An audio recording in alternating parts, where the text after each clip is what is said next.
Bonsoir tout le monde, c'est Antoine, j'espère que vous allez bien. Vidéo réaction concernant le match du soir entre la France et l'Italie. Victoire des Bleus 3-1 ce soir à Nice. Le match a été intéressant, match de préparation réussi donc pour l'équipe à Dédé. On va analyser tout ça évidemment de manière assez rapide, assez efficace, parce qu'on aime l'efficacité. C'était pas trop le cas des Bleus ce soir, mais bon, on va en parler tranquillement. On va d'abord parler de mon impression générale, ce que j'ai pensé dans l'ensemble de cette rencontre. Pour ensuite qu'on parle un peu des joueurs, de comment ça s'est passé, les principales questions qu'on avait avant le début du match. Est-ce que les réponses ont été positives? Vous allez voir ça évidemment dans cette vidéo, c'est passionnant. Allez, on y va. J'ai kiffé ce soir, j'ai vraiment bien apprécié cette rencontre. Face à une Italie, alors c'est sûr que c'est pas l'Italie de 2006, aïe aïe aïe, mais c'est une Italie, voilà, c'est toujours l'Italie quand même, hein. Il reste quand même de belles choses dans cette équipe, il y a des beaux mouvements, il y a des bons trucs, je m'attendais à bien pire. Donc voilà, c'est un bon test, c'est pas l'Italie des grandes années, mais voilà, c'est toujours l'Italie, c'est toujours particulier les jouer. Donc on va pas bouder notre plaisir, on les a battus 3-1 les Rital, c'est parfait, c'est parfait pour préparer cette Coupe du Monde évidemment. Il y avait en plus pas mal de questionnements avant cette rencontre-là, comment va se comporter notre défense centrale, qui a eu un test... Enfin donc il n'y a pas eu de test face à l'Irlande parce qu'il n'y a pas eu grand chose quoi, donc est-ce qu'ils vont bien se comporter, est-ce que notre milieu de terrain va bien marcher? Ou plutôt, est-ce que Pogba va enfin faire un bon match avec l'équipe de France? Et puis le trio offensif, comment ils vont se comporter ensemble? Est-ce qu'ils vont se marcher sur les pieds ou pas? Est-ce que ça va bien tourner? Est-ce que ça va bien se passer? Et puis évidemment les performances individuelles des joueurs. Bref, il y avait plein de questions dans cette rencontre. Et on va commencer d'abord par les performances individuelles des Bleus. On va monter petit à petit, on va commencer par Lloris, qui était un peu critiqué quand même, hein, Hugo Lloris, gardien de l'équipe de France, 97 sélections, oui, mais bon quand même, faut critiquer, donc on critique. Hugo Lloris qui a fait pas mal de bourdes cette saison avec Tottenham, et effectivement je suis pas toujours rassuré quand il y a Lloris dans les buts, je suis même peut-être plus rassuré quand il y a Mandanda, c'est pour dire.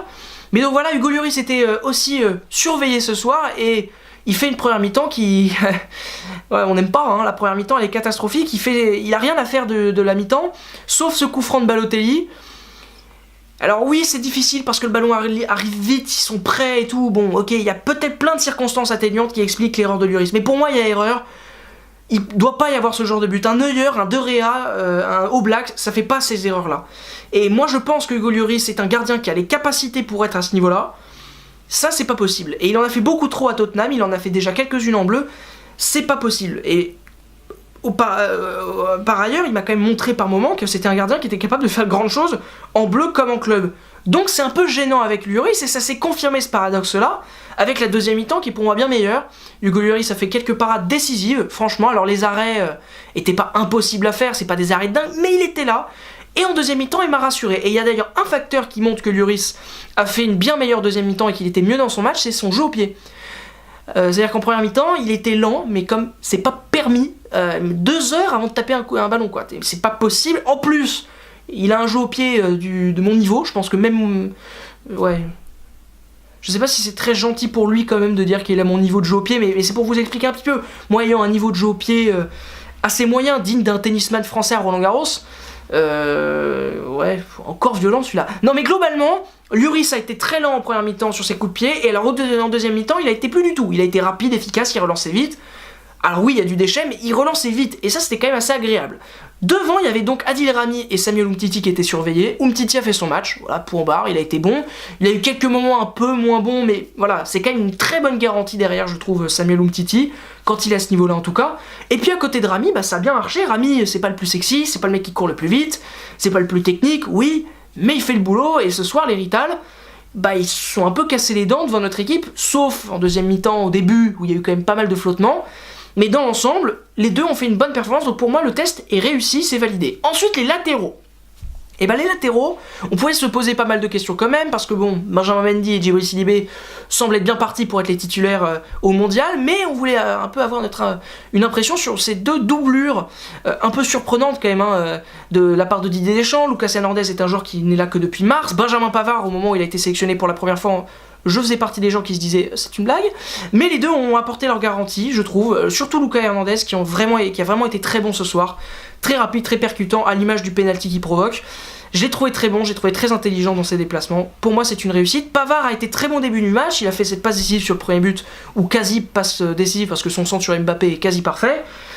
Après, j'ai trouvé plus en difficulté physiquement, ça peut se comprendre, parce que c'est un joueur qui joue habituellement défense centrale à Stuttgart. Là, il a joué sur le côté droit, c'est quand même plus physique. Mais pour moi aussi, c'est un test qui est réussi. Le milieu de terrain ensuite, je vais pas trop parler de Kanté, parce que Kanté, on sait de toute façon que ce mec est fort, donc à quoi ça sert d'en parler, même si ce soir, il m'a un peu déçu sur quelques petits trucs, des fautes, des pertes de balles un peu bêtes, bon, mais il a fait son match. La vraie question, c'était Pogba en fait. Et Pogba a fait une première mi-temps catastrophique, alors que Tolisso a fait une première mi-temps vraiment très bonne. Alors catastrophique, c'était un peu dur, mais il faisait rien, il était absent, invisible, Casper le mec, il était pas là. Par contre, en deuxième mi-temps, Pogba m'a rassuré. Et Pogba a vraiment fait du bon football, il m'a vraiment plu. C'était propre, c'était sobre, il en faisait pas des caisses, et puis il était efficace. Et puis c'était cool, il récupérait des ballons, il était là, il était vraiment là. Tandis que Tolisso a un peu régressé. Donc à voir comment les deux hommes vont se comporter quand ils seront tous les deux on fire. Ça peut être intéressant de voir ça. Est-ce que Pogba a confirmé que c'était le titulaire indiscutable du poste? Non, parce que Matuidi il est rentré, il a fait un centre sur Thauvin qui a failli marquer. Il n'a pas confirmé qu'il était titulaire indiscutable, mais il a confirmé que c'était quand même un joueur d'une qualité assez énorme et que ce serait dommage de s'en passer. Ensuite, l'attaque, c'est super excitant quand même. Ah là j'étais... D'ailleurs ça m'a donné chaud là. Ça m'a donné chaud là, je les voyais tâter le ballon, c'était formidable. Mbappé, on dirait un commentateur des années 80 le mec. Franchement Mbappé, même s'il marque pas ce soir, il est bon, il est technique, il va vite. Sur les premiers appuis, il est exceptionnel. Il met en difficulté toute une défense, il est vraiment très fort. Oui, il marque pas, oui, ok. Bon, il fait un super match, Kylian Mbappé, encore ce soir. Et c'est super sympa de le voir dans cette configuration-là, avec donc lui qui part du côté droit pour repiquer un peu dans l'axe. Je trouve ça super intéressant, cette animation a bien marché. Dembélé a fait du Dembélé, beaucoup de déchets, mais alors... c'est quand même un joueur qui a des fulgurances exceptionnelles. Il y a évidemment son but qui est magnifique, mais c'est aussi son déboulé côté gauche, où il termine avec le geste que fait Ronaldo, le Ronaldo Shop, là je sais pas comment on appelle ça, et puis la frappe sur la barre. Voilà, quand même Dembélé est un joueur assez excitant. Et puis Griezmann, alors Griezmann a fait un match d'une intelligence que je trouve assez brillante, 9,5, bien placé, tentant des caviars à chaque fois pour ses coéquipiers à côté, buteur en plus sur penalty. Voilà, je pense que c'est notre meilleur, enfin c'est même pas que je pense, c'est que c'est notre meilleur joueur. On a une chance inouïe d'avoir ce gars-là à nos côtés, c'est pour moi l'un des meilleurs joueurs du monde, il n'y a même pas de débat, il est monstrueux, voilà, je t'aime Griezmann, je t'aime beaucoup.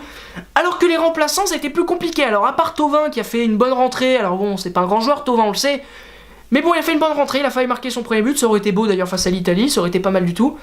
Le reste est un peu inquiétant, alors Giroud c'est inquiétant parce qu'il a vraiment été mais d'un absent absolument dingue. Mais bon, en même temps, Giroud, c'est quand même pas la bonne compo pour lui, quoi. Tout seul dans l'axe, il est pas bon. Lui, il est bon dans un 4-4-2 avec Griezmann qui tourne autour de lui et quand il peut lui faire des remises. On le sait très bien, face à l'Australie, Giroud, il va être important. Puis face au Pérou et au Danemark, pourquoi pas. Mais voilà, c'est pas dans ce genre de match-là que Giroud peut s'exprimer. Et puis alors, Lemar, par contre, vrai Casper. Hein. Vraiment, Lemar, où est passé le bon Lemar que j'avais vu face à la Colombie notamment. Il a disparu et c'est pas forcément très rassurant pour notre équipe de France. Lemar est peut-être le grand perdant de la soirée d'ailleurs parce qu'il a vraiment pas été bon du tout. Donc voilà, merci beaucoup d'avoir regardé cette petite vidéo, j'espère qu'elle vous aura plu. Je me dépêche parce que là, la caméra va bientôt tomber en rade. Donc merci beaucoup d'avoir regardé cette vidéo et à la prochaine pour une nouvelle vidéo sur la chaîne Coup de Sifflet et la prolongue. Allez, ciao les amis, allez, hasta la vista, ciao, hey, hey, allez, bye bye, c'est long, allez, ciao.